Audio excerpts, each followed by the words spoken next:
चिलचिलाती धूप थी। गर्मी की शिद्दत से सड़कें भी ऐसा लग रहा था कि उखड़ रही थी। हर तरफ एक अजीब सी खामोशी थी, जैसे सूरज ने खुद ऐलान जंग कर रखा हो। मैं बिरजू अपने पुराने खस्ताहाल ऑटो में बैठा सड़क के किनारे चुपचाप पसीने में डूबा था। दिन के 12 बज चुके थे, लेकिन मेरे ऑटो में आज भी एक भी सवारी नहीं आई थी। ऑटो का हैंडल हाथ में था, लेकिन दिल जैसे कहीं दूर जा चुका था। पत्नी का भूखा चेहरा, बच्चों की रो रो कर सूजी हुई आंखें और खाली बर्तनों की आवाज मेरे मन में बार बार गूंज रही थी। सुबह से पानी के कुछ गिलासों के सिवा कुछ भी मेरे पेट में नहीं गया था।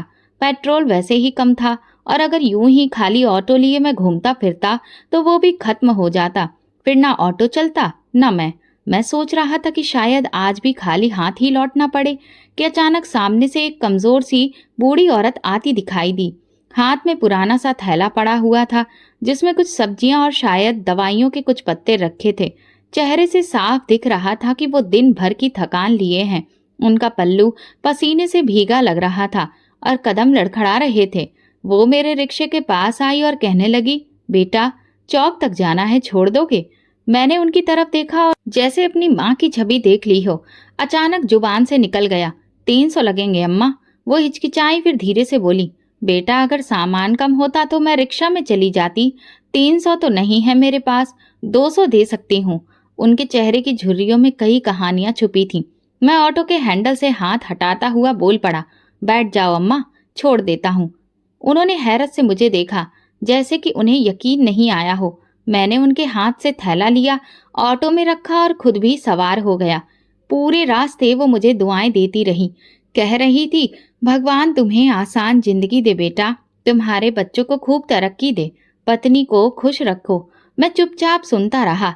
उनकी हर बात मेरे दिल पर लग रही। ऑटो आगे बढ़ता रहा और मैं सोचता रहा, क्या वाकई भगवान मेरे बच्चों को तरक्की देगा, जबकि आज भी उनके नसीब में सिर्फ सूखी हवा है। जब हम चौक पहुंचे तो अम्मा ने थैला उठाया, जेब से कुछ निकालने लगी। मैंने कहा, अम्मा रहने दो, तुम्हारी दुआएं ही काफी हैं।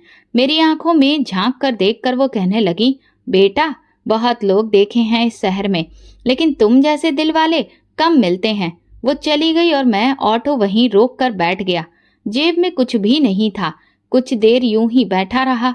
सूरज अब भी वही शिद्दत लिए जल रहा था, मगर मेरे दिल की जलन उससे भी ज्यादा थी। ऑटो वापस घर की तरफ मोड़ दिया।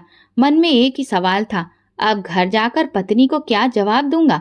घर पहुंचा तो पत्नी दरवाजे पर खड़ी थी। उसकी नजरें ऐसी थी जैसे कह रही हो, फिर खाली हाथ आ गए। मैंने घबराई हुई आवाज में कहा, नहीं, 100 रुपए थे, आटा ले आया हूँ, बच्चों को खिला देना, मैं मुंह धोकर आता हूँ। वो कुछ कहे बिना अंदर चली गई। मैं नल के नीचे बैठकर मुंह धो रहा था और साथ साथ आंखों से आंसू भी बह रहे थे। कितना झूठ बोला था मैंने। 100 रुपए कहाँ थे? बस दिल चाहता था कि बच्चों के चेहरे पर थोड़ी सी खुशी देख सकूं। किचन में हल्की सी आवाज आई, जैसे आटा गूंथा जा रहा हो। पत्नी ने रोटियां पकाई, बच्चों को खिलाया, और सबने पेट भर के खाना खाया। जब सब खा चुके थे तो बस एक रोटी बची थी। वो मेरे पास आई और कहने लगी, ये तुम खा लो। मैंने मुस्कुराकर जवाब दिया, नहीं, मैं बाहर से कुछ खा चुका हूँ, तुम खा लो। वो मुझे देखती रही। शायद उसे अंदाजा हो गया था कि मैं झूठ बोल रहा हूँ, लेकिन कुछ बोली नहीं। खामोशी से वो रोटी खाने बैठ गई। मैं अपनी जगह बैठा पत्नी को देख रहा था। एक ऐसी औरत जो मेरे पास सब कुछ न होने के बावजूद भी मेरा साथ दे रही थी, जिसने जिंदगी के हर तूफान को सब्र के साथ जिया था और आज भी एक रोटी में हम दोनों की मोहब्बत बांट रही थी। मैंने उसी लम्हे दिल में एक बात तय की, चाहे जैसे भी हालात हों, जब तक जिंदगी है मैं किसी का भला करने से पीछे नहीं हटूंगा। शायद एक दिन भगवान को मेरी अच्छाई पसंद आ जाए।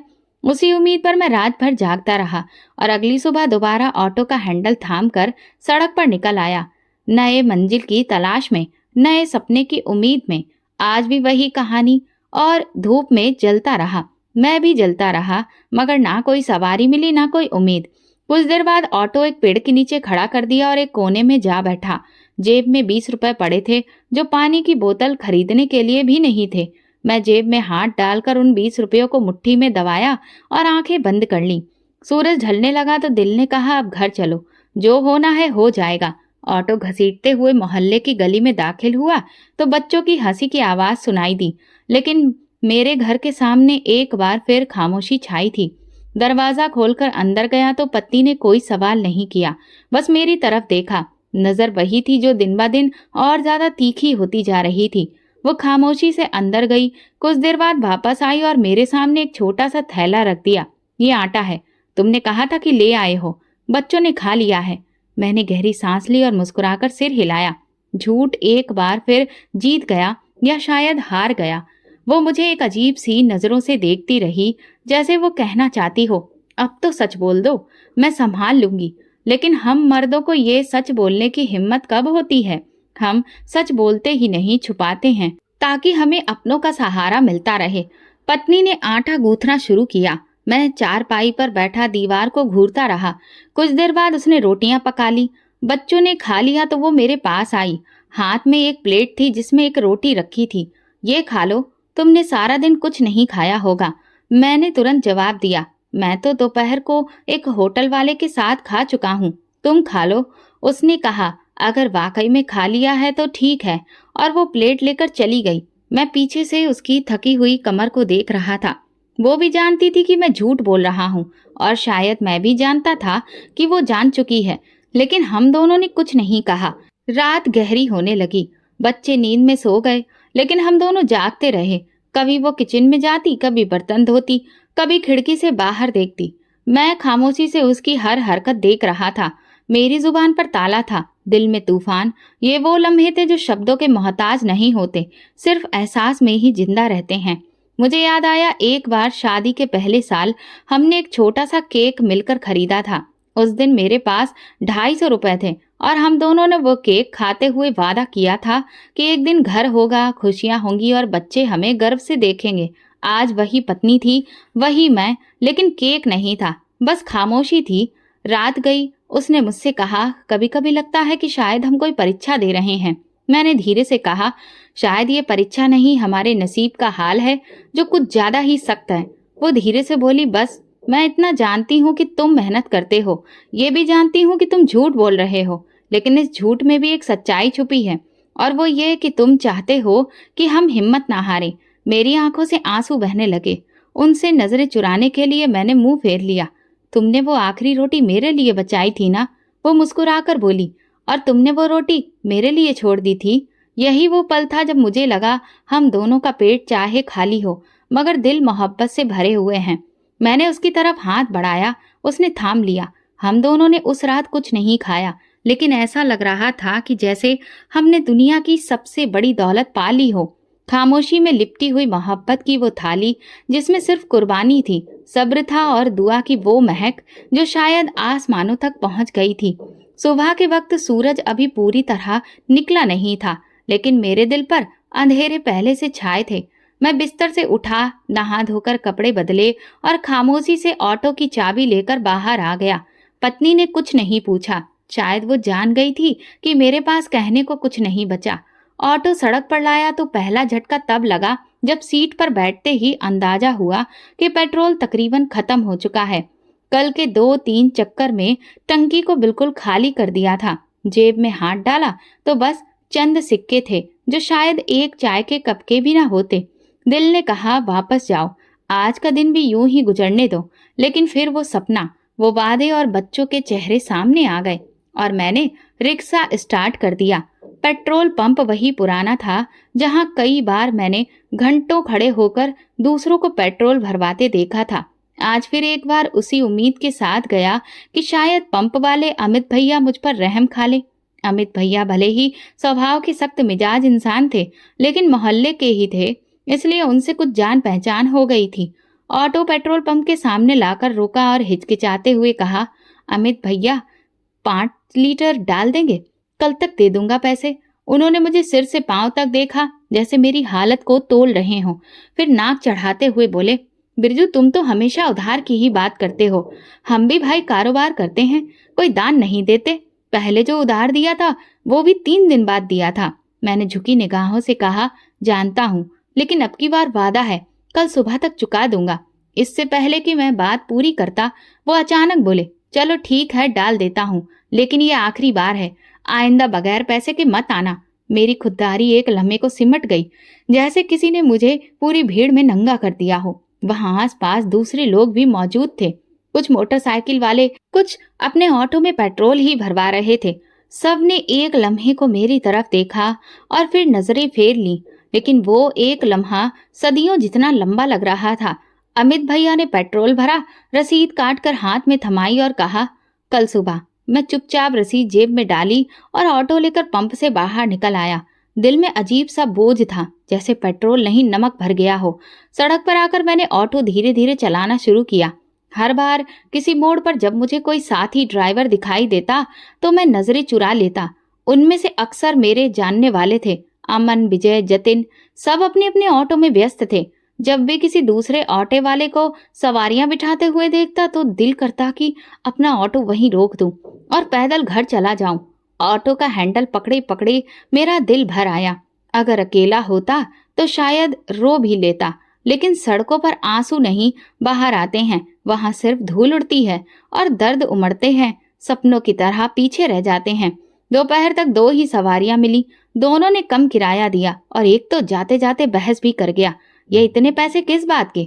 मैंने कुछ नहीं कहा, बस चुपचाप आगे देखा, जैसे कुछ सुना ही ना हो। ऐसे वक्त में इंसान ना तो भगवान की परवाह करता है, ना अपनी इज्जत की, बस वक्त का मुकाबला करता है, और वो मुकाबला सबसे ज्यादा जालिम होता है। शाम को ऑटो लेकर वापस मोहल्ले की तरफ आ रहा था तो रास्ते में एक जगह रुककर चाय का सोचा।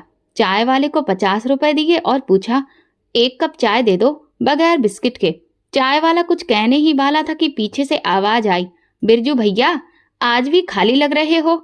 मुड़कर देखा तो जतिन था, मुस्कुराता हुआ।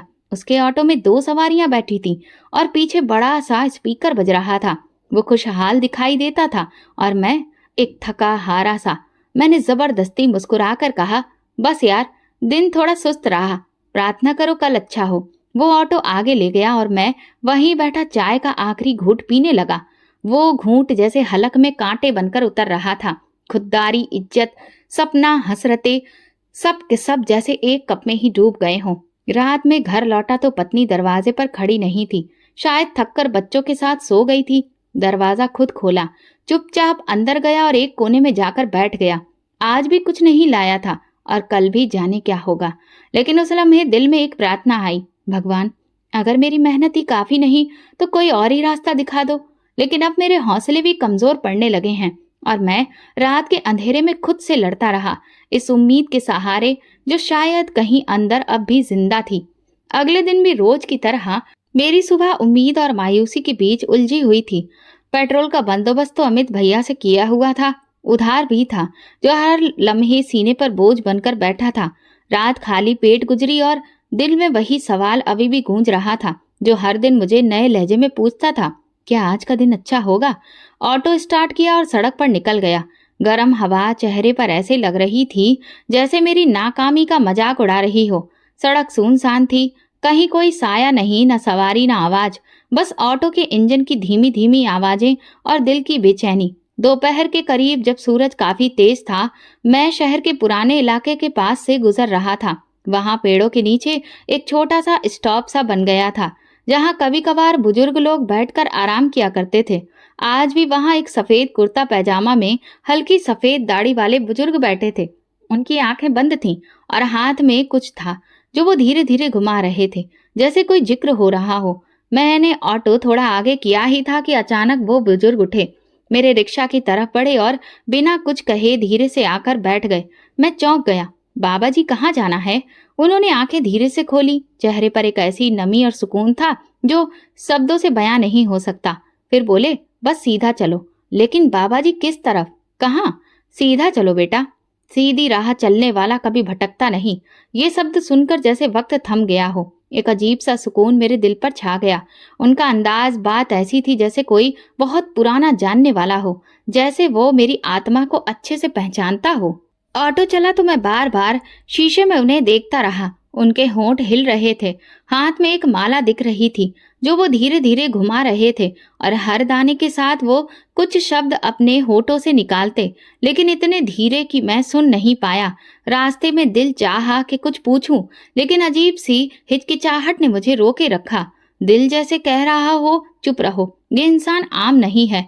2 घंटे बीत गए, वो बार बार यही कहते रहे, सीधा चलो, शहर के गली कूचों, ऊंची नीची पुरानी सड़कों से गुजरते हुए वो एक दरवाजे के पास पहुंचकर ऑटो से उतर गए।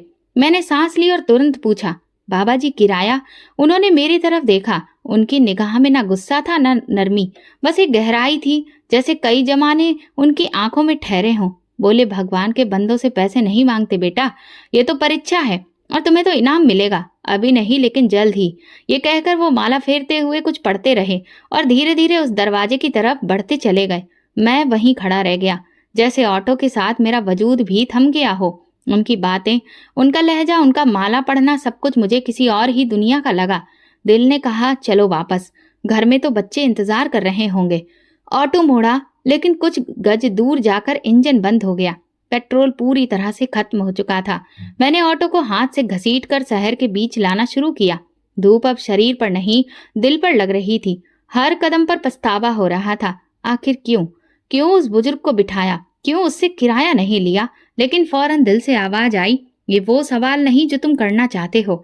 तुम सिर्फ गुस्से में हो, तकलीफ में हो, लेकिन दिल के किसी कोने में तुम जानते हो वो इंसान आम नहीं था। ऑटो को घसीटते हुए जब मोहल्ले की गली में दाखिल हुआ तो कदम जैसे पत्थर के हो गए। सूरज ढलने आया था, लेकिन माथे से पसीना बह रहा था। हर गुजरने वाला मुझे देख रहा था, कुछ हमदर्दी से तो कुछ तरस खाकर, और कुछ ऐसे जैसे कि उनकी नजरों में ये साफ था कि मैं एक नाकाम जिंदगी हूँ। ऑटो के घसीटने की आवाज, मेरे कदमों की चलने की आवाज सारी गली में सुनाई दे रही थी। घर के दरवाजे पर पहुंचा तो जैसे खुद से हारा हुआ था। थकान, शर्मिंदगी, भूख और बेबसी सब एक साथ मुझ पर टूट पड़े। अंदर पहुंचा तो सन्नाटा था। पत्नी शायद किचन में थी, बच्चे कहीं कोने में सोए होंगे।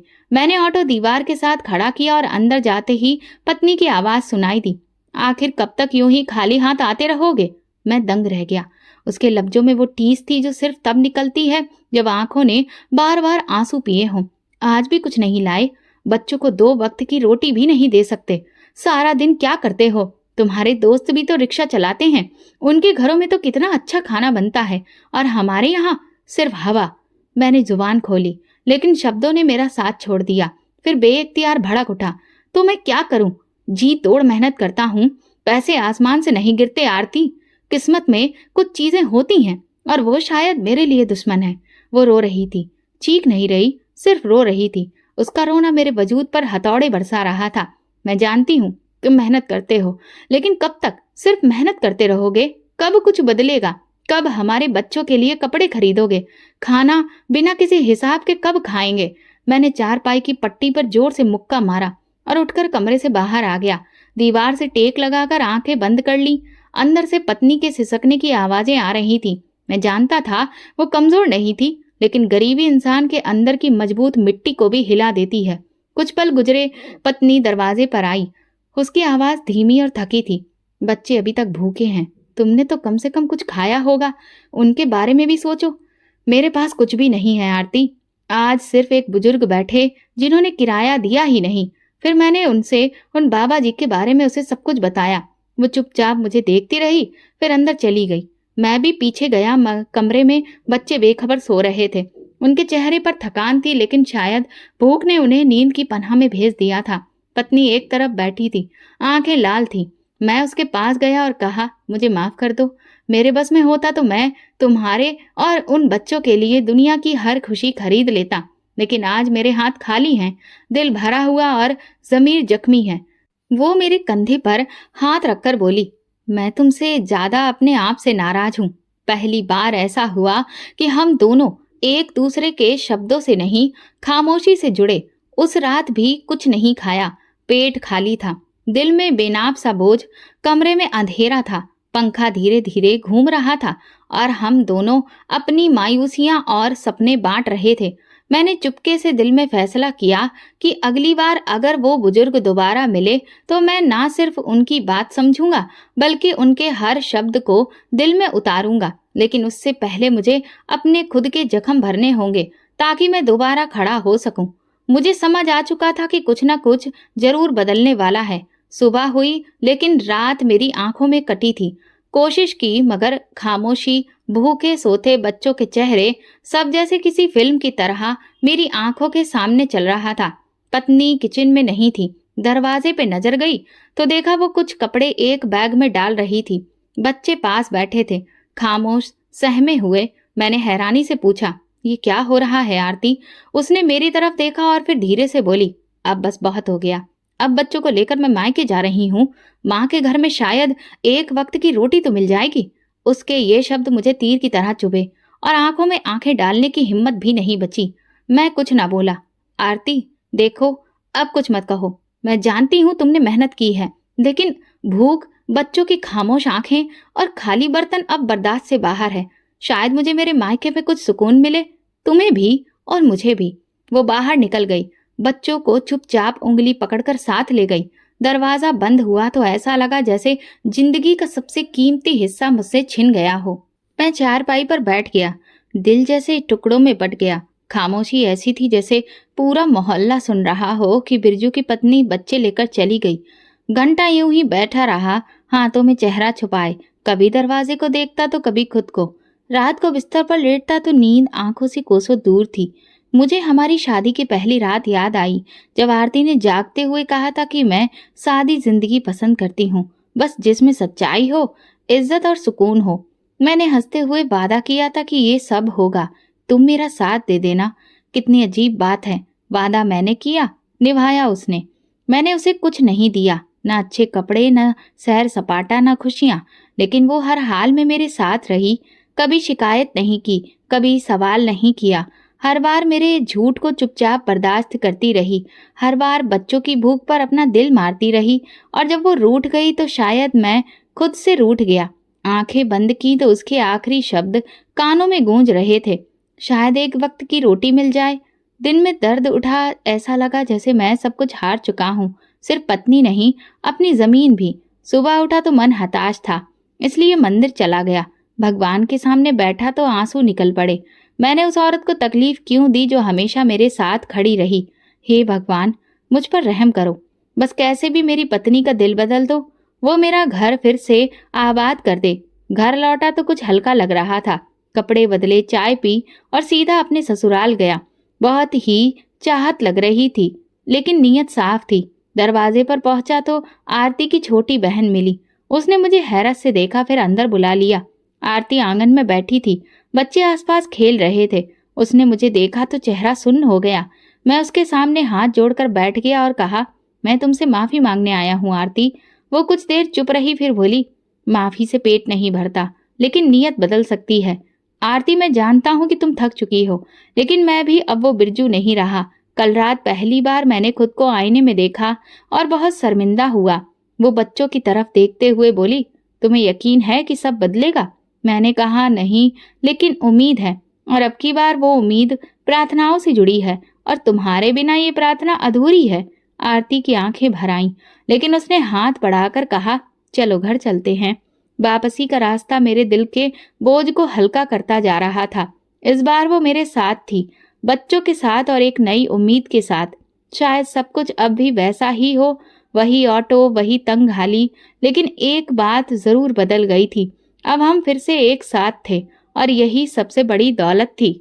अगली सुबह मैंने हिम्मत की, पुराने दोस्त नवीन के पास गया। वो कभी मेरे साथ स्कूल में पढ़ता था, लेकिन किस्मत ने उसे किसी दुकान पर सेल्समैन बना दिया था, जहां तनख्वाह तो कम थी, लेकिन वक्त पर आ जाती थी।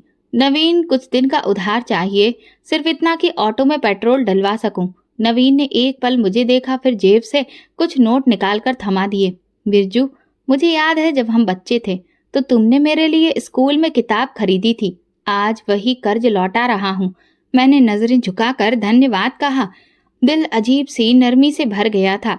ऐसा लगा जैसे शायद प्रार्थनाएं अब रास्ता बनाने लगी हैं। पेट्रोल डलवाकर ऑटो सड़क पर ले आया। अभी सूरज पूरी तरह से निकला नहीं था, लेकिन दिल में अजीब सी रोशनी महसूस हो रही थी। वो दिन दूसरों की तरह आम दिन लग रहा था, जब तक मैं पुराने इलाके के मोड़ पर नहीं पहुंचा, जहां रास्ते के किनारे वही साया खड़ा दिखाई दिया। मेरे दिल की धड़कन तेज हो गई। वही सफेद कपड़ों में हल्की सफेद दाढ़ी वाले बुजुर्ग, जिन्होंने मुझे पहले भी किराया नहीं दिया था और कहा था, भगवान के बंदों से पैसे नहीं मांगते। मैंने ऑटो रोक दिया। बिना कुछ कहे वो आकर बैठ गए।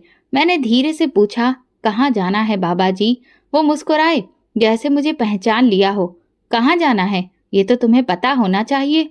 मैं तो बस तुम्हें तुम्हारे ही रास्ते पर वापस ला रहा हूँ। मैं उनकी बात पूरी तरह समझ नहीं पाया, लेकिन दिल किसी राज को ढूंढने लगा और ऑटो चल पड़ा। रास्ते में वो माला निकाल कर जपने लगे। मैंने शीशे में देखा, उनके होंठ हिल रहे थे। फिर कुछ दूरी पर पहुंचने पर उन्होंने मुझे रुकने को कहा। ऑटो से उतरते हुए वो मेरे पास आए और माला मेरे हाथ में थमाकर धीरे से बोले, भगवान की पूजा पाठ करो बेटा, वही तुम्हारे दिल के दरवाजे को खोलेगा। लेकिन याद रखना, दरवाजे सिर्फ उनके लिए खुलते हैं जो दस्तक देना जानते हैं। मैंने माला हाथ में ली, जैसे किसी बहुत ही पवित्र चीज को छू रहा हूँ। वो बुजुर्ग धीरे धीरे चलते हुए गली में खो गए और मैं वहीं खड़ा रहा। दिल में हलचल थी, जैसे सीने के अंदर कुछ जागने लगा हो। घर लौटा तो आरती ने पूछा, कोई सवारी मिली? मैंने उसे माला दिखाई और कहा, आज एक और मुलाकात हुई उन्हीं बुजुर्ग से। वो हैरत से माला देखने लगी, फिर मेरे चेहरे की तरफ देखकर खामोश हो गई। जब सब सो गए तो मैं माला निकालकर पूरे मन से भगवान का नाम जपने लगा। मुझे ऐसा लगा कि जैसे बरसों का बोझ एक एक करके मेरे आंसुओं से बह गया। मैं थक गया हूँ भगवान, लेकिन अब मैं समझ चुका हूँ कि जो कुछ है बस तू ही है। मैं बहुत सारे इंसानों से मांगता रहा, लेकिन अब मैं तुझसे मांगता हूँ, मेरी खुददारी को ऐसे जाल में ना फंसने देना कि मैं फिर से टूट जाऊं। जब मैं माला जपने के बाद आराम से बैठा तो मुझे हकीकत का पता चला। वो कोई आम माला नहीं थी। उसके दाने हल्के से चमकने लगे थे, जैसे हर एक दाने में कोई दिया जल रहा हो। मैं घबरा गया, आंखें मली, दोबारा देखा, वही रोशनी मेरी जेब में थी जिसे चांदनी सिमट आई हो। दिल धड़कने लगा, लेकिन खौफ नहीं था, यकीन था। मैंने उस माला को सीने से लगाया और कमरे की खिड़की से बाहर आसमान की तरफ देखा। मुझे लग रहा था कि ये कोई इत्तेफाक नहीं। वो बाबा जी, उनकी बातें, वो माला, सब कुछ भगवान की तरफ से एक संदेश था।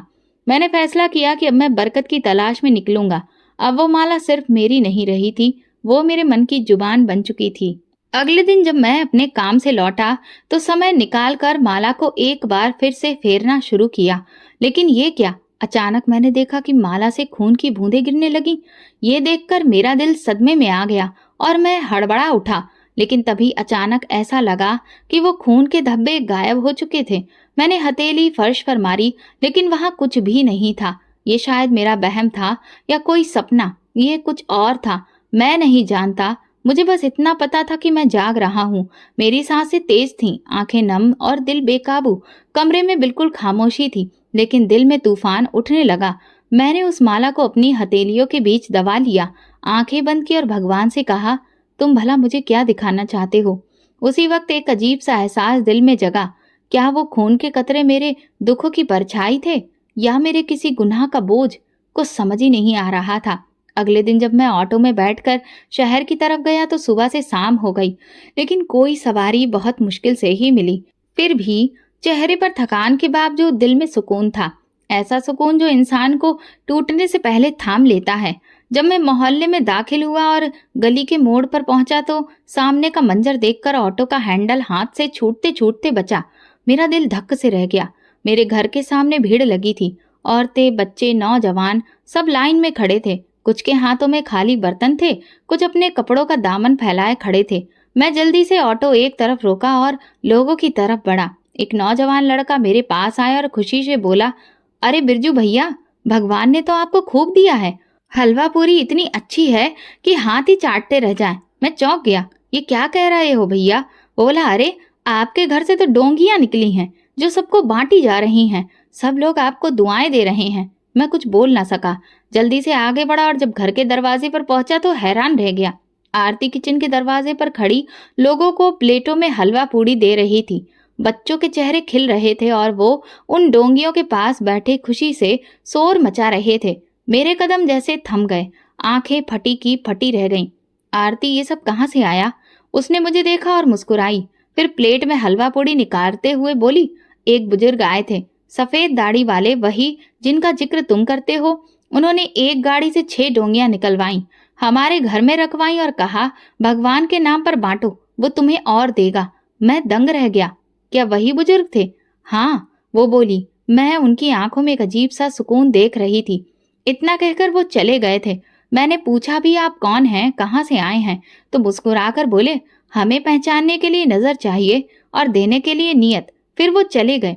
ऐसा लगा कि जैसे मेरी प्रार्थनाओं का जवाब मुझे भगवान ने दिया हो। ये हलवा पूरी, ये खुशबू, ये सब सच्चाई है। आरती ने पलटकर मुझे देखा। हाँ, ये सब सच है। बात तो ये है कि जितनी बनाती जा रही हूँ वो डोंगियां खाली नहीं हो रही।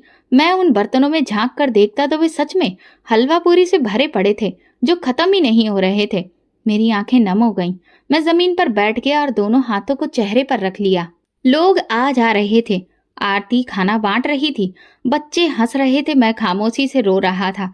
ये आंसू खुशी के नहीं थे, ये शुक्र अदा करने के थे। जैसे कि भगवान किसी गुनहगार की पुकार सुन ले और जवाब खुद जमीन पर भेज दे। कुछ देर बाद आरती मेरे पास आई और कंधे पर हाथ रखकर बोली, तुम्हें भगवान ने याद किया है, इसीलिए उन्होंने अपने बंदे को तुम्हारे पास भेजा। मैंने उससे कहा, आरती, मैं कल रात माला फेर रहा था जिसमें सिर्फ मेरा दिल डूबा था, शब्द नहीं, और आज भगवान ने जवाब भेजा। वो मुस्कुराई और शायद अब वो वक्त आ गया था कि हम भी वो करने लगे जो हमसे पहले कभी ना हो सका, लोगों को देना। मैंने सिर हिला दिया। हाँ, शायद यही राज है तरक्की का, किसी को कुछ देना बिना किसी हिसाब किताब के। मैं देख रहा था कि लोग जाते हुए हाथ उठाकर हमें दुआएं दे रहे थे। आरती के चेहरे पर वो सुकून था जो वर्षों बाद लौटा था। उसी दिन पहली बार मुझे यकीन आया कि चमत्कार अब भी होते हैं, और जब भगवान देता है तो वो किसी के भी हाथों भेज सकता है, जैसे उस बुजुर्ग के हाथों भेजा था। वो रात किसी सपने जैसी थी। ना भूख थी, ना वो खामोशी जिसने हमारे घर को बरसों से कैद कर रखा था। अब कोई बोझ नहीं था, बल्कि सुकून था। क्या ये चमत्कार सिर्फ एक दिन का था? फिर मेरे दिल में ख्याल आया, लेकिन एक दिन से भी तो उम्मीद जाग गई है। शायद कल भी वो आए। अगली सुबह मैं माला लेकर भगवान से प्रार्थना करके अपना ऑटो लेकर सड़क पर निकला तो महसूस हुआ जैसे हवा भी आज नरम हो गई हो। वो तंगी जो पहले मुझे महसूस होती थी, कहीं पीछे रह गई थी। दिन में 2 सवारी की बजाय 5 सवारियां मिली, और सबसे अजीब बात ये कि किसी ने किराया कम करवाने की कोशिश भी नहीं की। शाम को थकावट जरूर थी, लेकिन दिल खुश था। जेब में कुछ पैसे थे और चेहरे पर सुकून। घर पहुंचा तो गली में आज भी भीड़ लगी थी। सब दुआएं दे रहे थे। मैं जल्दी से अंदर गया तो वही मंजर दोबारा देखा। आरती हाथ में प्लेट पकड़कर खाना निकाल रही थी। मैंने उससे पूछा तो वो मुस्कुराकर बोली, हाँ, आज फिर से वही बुजुर्ग आए थे। सुबह सुबह जब मैं झाड़ू लगा रही थी, उन्होंने मुझे फिर से वही आदेश दिया। अब तो जैसे ये रोज का सिलसिला बन गया था। धीरे धीरे सब बेहतर होने लगा। पहले जहां दिन भर में 200 रुपए बनते थे, अब 400-500 आराम से बन जाते थे। सवारियां खुद आकर बैठने लगी।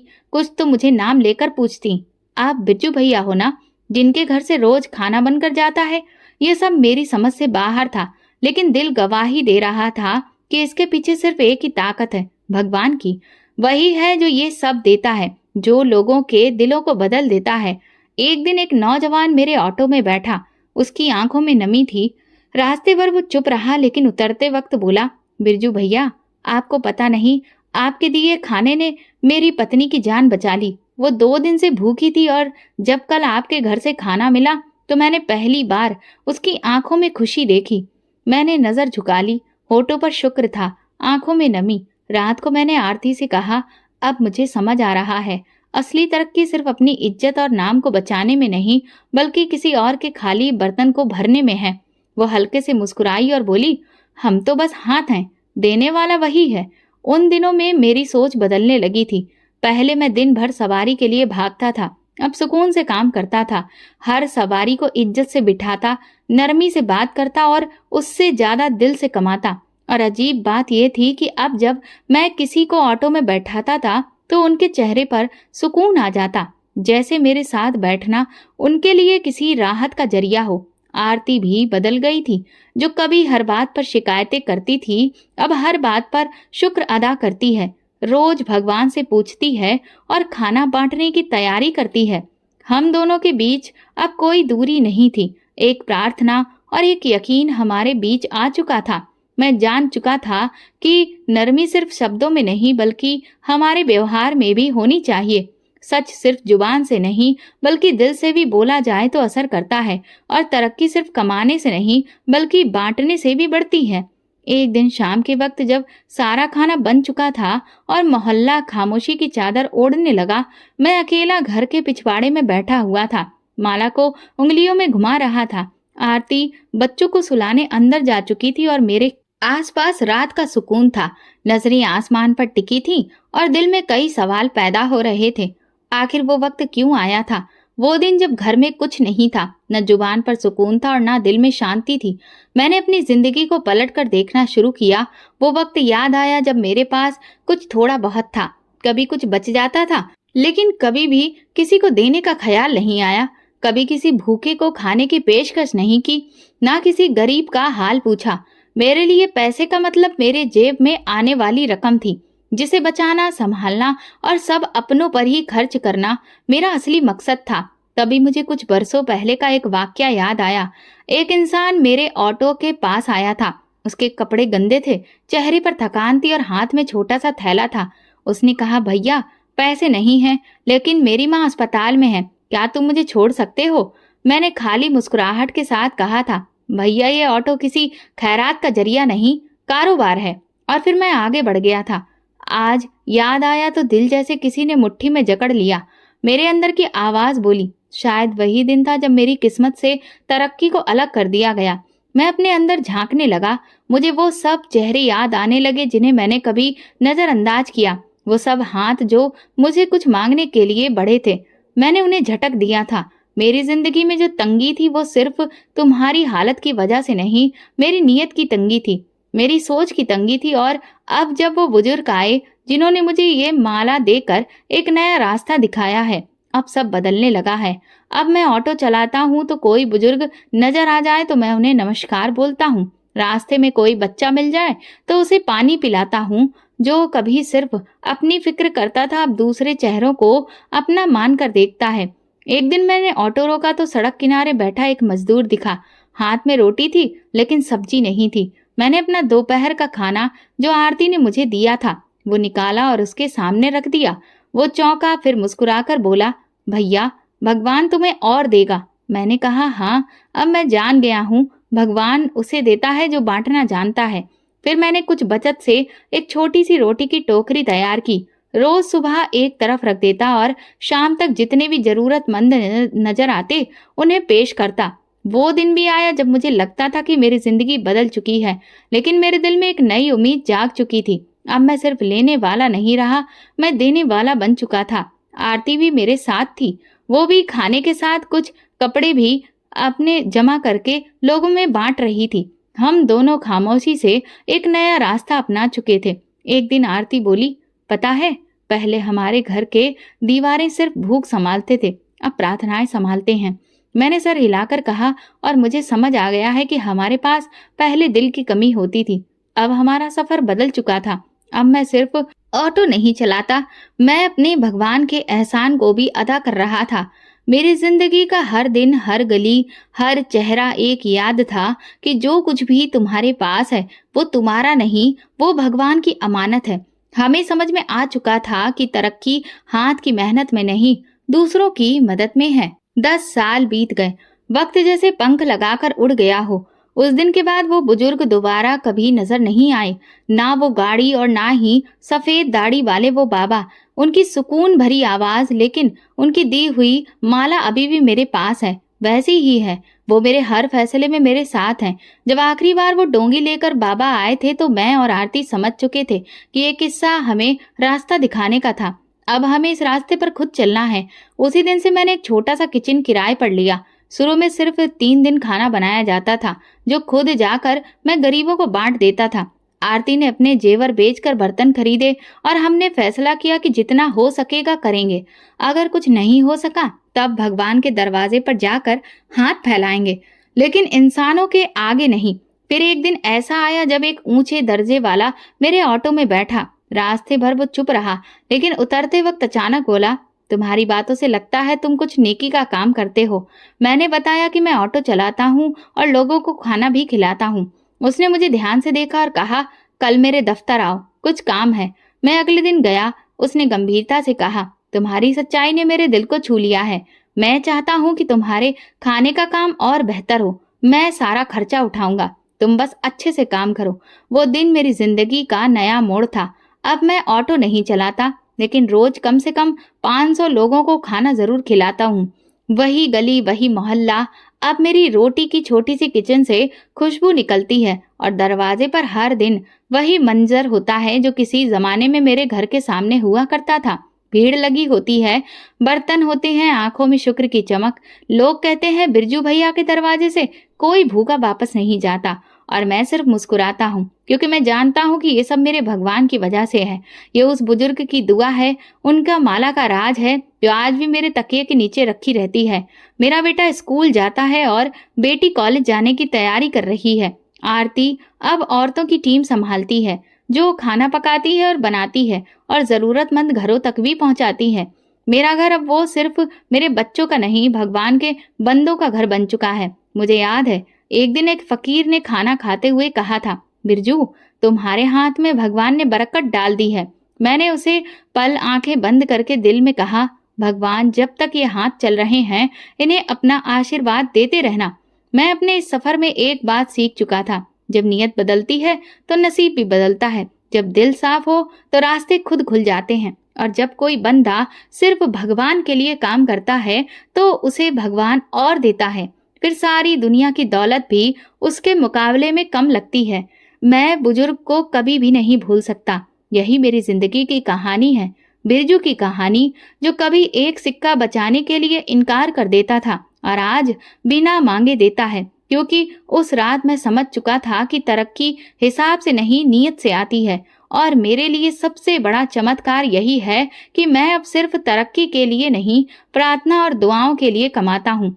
जहाँ दिल साफ हो तो मदद का जज्बा अपने आप पैदा हो जाता है, और भगवान खुद हमारे सामने ऐसे रास्ते खोल देता है जिनके बारे में इंसान कभी सोच भी नहीं सकता। तो दोस्तों, अगर आपको हमारी कहानी पसंद आई हो तो कमेंट करके जरूर बताएं।